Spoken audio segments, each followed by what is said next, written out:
नमस्ते, आदाब, सत श्री अकाल। मैं हूं आपका अपना रणवीर बराड़ और आज हम निकल पड़े हैं एक मीठे और मजेदार सफर पर। हम सबकी पसंदीदा, मुंह में घुल जाने वाली कैडबरी डेयरी मिल्क चॉकलेट की दुनिया में आपका स्वागत है।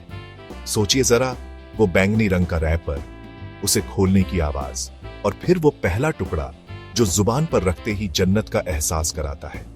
डेयरी मिल्क सिर्फ एक चॉकलेट नहीं, बल्कि हमारी यादों का हिस्सा है। जन्मदिन हो या परीक्षा में पास होने की खुशी, दोस्तों के साथ मस्ती हो या अकेले में खुद को पैम्पर करना, यह हमेशा हमारे साथ रही है। इसकी खासियत है इसका क्रीमी दूधिया स्वाद, जो इसे दूसरी चॉकलेट से बिल्कुल अलग बनाता है। इस चॉकलेट का इतिहास भी इसकी तरह ही दिलचस्प है। जॉर्ज कैडबरी जूनियर ने 1905 में इसे बनाया था। उस वक्त बाजार में ज्यादातर डार्क चॉकलेट मिलती थी, लेकिन जॉर्ज चाहते थे कि वो एक ऐसी चॉकलेट बनाए जिसमें दूध की मात्रा बहुत ज्यादा हो, और वो कामयाब भी हुए। उन्होंने इसे डेयरी मिल्क नाम दिया क्योंकि इसमें दूसरी किसी भी चॉकलेट के मुकाबले ज्यादा दूध था। आज 100 साल से भी ज्यादा समय के बाद यह दुनिया की सबसे ज्यादा बिकने वाली चॉकलेट्स में से एक है। इसकी लोकप्रियता का राज इसकी सरल लेकिन परफेक्ट रेसिपी में छिपा है। हर आधे पाउंड में 1 गिलास और आधा गिलास दूध। यह सिर्फ एक स्लोगन नहीं, बल्कि वो वादा है जो हर बार पूरा होता है। तो सवाल यह उठता है कि आखिर ये जादुई चॉकलेट बनती कैसे है? वो कौन सी प्रक्रिया है जो कुछ साधारण सी चीजों को इतने मजेदार रूप में बदल देती है? आज एवरीडे हसल पर हम इसी राज से पर्दा उठाएंगे। हम आपको कोको के खेत से लेकर आपके हाथ में आने वाले चॉकलेट बार तक का पूरा सफर दिखाएंगे। हम हर एक कदम को बारीकी से समझेंगे, उन मशीनों को देखेंगे जो दिन रात काम करती हैं, और उन लोगों की मेहनत को जानेंगे जो इस मीठी खुशी को हम तक पहुंचाते हैं। तो अपनी कुर्सी की पेटी बांध लीजिए, क्योंकि यह सफर बहुत ही स्वादिष्ट होने वाला है। चलिए इस चॉकलेट की कहानी की तह तक चलते हैं। यह सिर्फ कोको बीन्स और दूध को मिलाने जितना आसान नहीं है। इसमें विज्ञान है, कला है और बहुत सारा धैर्य है। हर एक चॉकलेट बार जो हम खाते हैं वो कई दिनों की मेहनत और एक बहुत ही सटीक प्रक्रिया का नतीजा होता है। इस प्रक्रिया में तापमान, समय और मिश्रण का अनुपात, हर चीज का खास ख्याल रखा जाता है। तो अगली बार जब आप डेयरी मिल्क का एक टुकड़ा तोड़ेंगे तो आपको पता होगा कि इसके पीछे कितनी लंबी और दिलचस्प कहानी छिपी है। मेरे साथ बने रहिए, क्योंकि हम इस कहानी के हर पन्ने को पलटने वाले हैं। किसी भी शानदार डिश की तरह बेहतरीन चॉकलेट की कहानी भी उसके इंग्रेडिएंट्स यानी सामग्री से शुरू होती है। डेयरी मिल्क के 3 मुख्य सितारे हैं: कोको, दूध और चीनी। सबसे पहले बात करते हैं कोको की। कोको हमें थियोब्रोमा कोको नाम के पेड़ से मिलता है, जिसका मतलब होता है देवताओं का भोजन। यह पेड़ ज्यादातर दुनिया के गर्म और नमी वाले इलाकों में उगता है, जैसे कि पश्चिम अफ्रीका, लैटिन अमेरिका और दक्षिण पूर्व एशिया। कैडबरी अपने कोको बीन्स मुख्य रूप से घाना से लेता है, जहां के किसान पीढ़ियों से इसकी खेती कर रहे हैं। पेड़ पर बड़े बड़े रंगीन फल लगते हैं, जिन्हें पॉड्स कहते हैं। इन्हीं पॉड्स के अंदर सफेद गूदे में लिपटे हुए होते हैं हमारे कीमती कोको बीन्स। अब आते हैं दूसरे और सबसे जरूरी सितारे पर, दूध। डेयरी मिल्क के नाम में ही उसका राज छिपा है। इसका क्रीमी और मुलायम टेक्सचर ताजे दूध की वजह से ही आता है। कैडबरी अपने दूध के लिए बहुत मशहूर है, और वो इसे ब्रिटिश और आयरिश खेतों से लेते हैं। इन खेतों में गायें हरी भरी घास चरती हैं, जिससे उनके दूध की क्वालिटी बहुत अच्छी होती है। चॉकलेट बनाने की प्रक्रिया में ताजे तरल दूध का इस्तेमाल होता है, जिसे बाद में सुखाकर मिल्क पाउडर या चॉकलेट क्रम्ब बनाया जाता है। यही वो खास चीज है जो डेयरी मिल्क को उसका अनोखा कैरेमल जैसा स्वाद देती है, जो दूसरी चॉकलेट्स में नहीं मिलता। यह सिर्फ दूध नहीं, बल्कि चॉकलेट की आत्मा है। कहानी का तीसरा और अहम किरदार है चीनी। चीनी के बिना चॉकलेट में वो मिठास कहां से आएगी जो हमें इतनी पसंद है? चॉकलेट में इस्तेमाल होने वाली चीनी ज्यादातर गन्ने या चुकंदर से मिलती है। भारत और ब्राजील जैसे देश गन्ने की खेती के लिए जाने जाते हैं। चीनी को बहुत ही महीन पीसा जाता है, ताकि वो चॉकलेट में आसानी से घुल जाए और मुंह में किरकिरा एहसास न छोड़े। चीनी सिर्फ मिठास ही नहीं देती, बल्कि चॉकलेट के कड़वेपन को भी संतुलित करती है और उसके टेक्सचर को बेहतर बनाने में मदद करती है। इन तीनों, कोको का गहरा स्वाद, दूध की कोमलता और चीनी की मिठास का संतुलन ही डेयरी मिल्क को वो बनाता है जो वो है। तो ये हैं हमारे 3 हीरो। दूर देश के खेतों से आए कोको बीन्स, हरे भरे चरागाहों से आया ताजा दूध और गन्ने के खेतों से मिली मीठी चीनी। जब ये तीनों एक साथ मिलते हैं तब जादू होता है, लेकिन इन्हें मिलाना ही काफी नहीं है। इन्हें एक लंबी और जटिल प्रक्रिया से गुजरना पड़ता है ताकि ये हमारे पसंदीदा चॉकलेट बार में बदल सके। अगले सेक्शन में हम देखेंगे कि कोको बीन्स के साथ खेत में क्या होता है और वो कैसे फैक्ट्री तक पहुंचने के लिए तैयार किए जाते हैं। ये सफर मेहनत और इंतजार का है, तो चलिए मेरे साथ और जानते हैं इस प्रक्रिया का पहला पड़ाव। चॉकलेट बनने का सफर कोको के खेत से शुरू होता है। जब कोको के फल यानी पॉड्स पककर पीले या नारंगी हो जाते हैं तो किसान उन्हें हाथ से तोड़ते हैं। यह काम बहुत सावधानी से किया जाता है ताकि पेड़ को कोई नुकसान न पहुंचे। इसके बाद इन पॉड्स को एक बड़े चाकू, जिसे मैचेटी कहते हैं, से खोला जाता है। हर पॉड के अंदर लगभग 20 से 50 बीन्स होते हैं जो एक सफेद मीठे गूदे में लिपटे होते हैं। इन बीन्स को गूदे समेत बाहर निकाला जाता है। यह काम पूरी तरह से हाथ से किया जाता है और इसमें बहुत मेहनत लगती है। इन ताजे बीन्स में चॉकलेट जैसा कोई स्वाद नहीं होता, बल्कि ये थोड़े कड़वे होते हैं। असली जादू तो अब शुरू होने वाला है। बीन्स को निकालने के बाद उन्हें फर्मेंटेशन यानी खमीरीकरण के लिए रखा जाता है। यह चॉकलेट बनाने की प्रक्रिया का सबसे जरूरी कदम है। बीन्स को केले के पत्तों से ढककर या लकड़ी के बक्सों में डालकर 5 से 7 दिनों के लिए छोड़ दिया जाता है। इस दौरान गूदे में मौजूद प्राकृतिक यीस्ट और बैक्टीरिया अपना काम शुरू करते हैं। गूदा धीरे धीरे पिघलने लगता है और गर्मी पैदा होती है, जिससे बीन्स का तापमान लगभग 50 डिग्री सेल्सियस तक पहुंच जाता है। इस प्रक्रिया से बीन्स का कड़वापन कम होता है और उनमें चॉकलेट का शुरुआती स्वाद विकसित होना शुरू होता है। फर्मेंटेशन के बिना चॉकलेट में वो गहरा और जटिल स्वाद कभी नहीं आ सकता जो हमें पसंद है। फर्मेंटेशन पूरा होने के बाद बीन्स को सुखाना होता है। बीन्स में अभी भी काफी नमी होती है, जिसे हटाना जरूरी है ताकि वे खराब न हो। किसानों के पास बीन्स को सुखाने के अलग अलग तरीके होते हैं। सबसे आम तरीका है उन्हें धूप में फैला देना। बीन्स को बड़ी बड़ी चटाई या बांस की ट्रे पर फैलाकर लगभग 1 से 2 हफ्ते तक सुखाया जाता है। इस दौरान उन्हें लगातार पलटा जाता है ताकि वे हर तरफ से बराबर सूखे। अच्छी तरह सूखने के बाद बीन्स का वजन लगभग आधा रह जाता है। अब ये बीन्स सख्त भूरे रंग के हो जाते हैं और फैक्ट्री में भेजे जाने के लिए पूरी तरह तैयार है। सूखे हुए बीन्स को बोरियों में भरा जाता है और फिर उन्हें दुनिया भर में मौजूद कैडबरी की चॉकलेट फैक्ट्रियों में भेजा जाता है। हर बोरे की क्वालिटी जांची जाती है ताकि यह सुनिश्चित हो सके कि सिर्फ बेहतरीन बीन्स का इस्तेमाल हो। यहाँ तक का सफर किसानों की मेहनत और प्रकृति की देन का नतीजा है। छोटे भूरे बीन्स के अंदर मजेदार चॉकलेट छिपी हुई है, जिसे बाहर निकालने के लिए अब फैक्ट्री में मशीनों और विशेषज्ञों की जरूरत पड़ेगी। अगले सेक्शन में हम देखेंगे कि फैक्ट्री में इन बीन्स के साथ क्या होता है और कैसे उन्हें और पीसकर चॉकलेट का आधार तैयार किया जाता है। जब कोको बीन्स की बोरियां फैक्ट्री में पहुंचती है तो सबसे पहले उनकी सफाई होती है। इन बीन्स के साथ खेतों से पत्थर, टहनियां और दूसरी गंदगी भी आ जाती है, जिसे हटाना बहुत जरूरी है।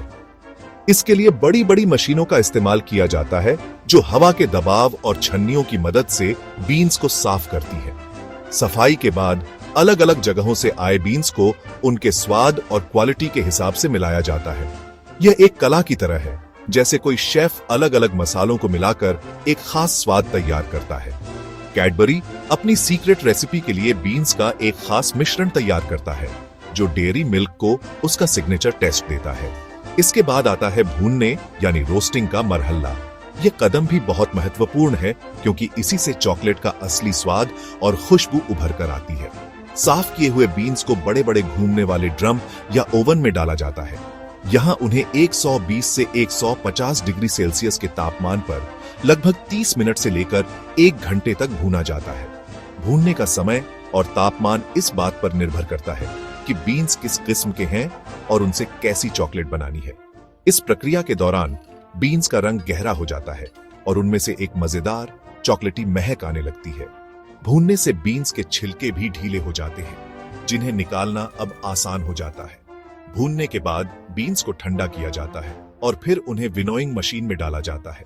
यह मशीन बीन्स को हल्के हल्के तोड़ती है और फिर पंखे की मदद से उनके छिलकों को उड़ाकर अलग कर देती है।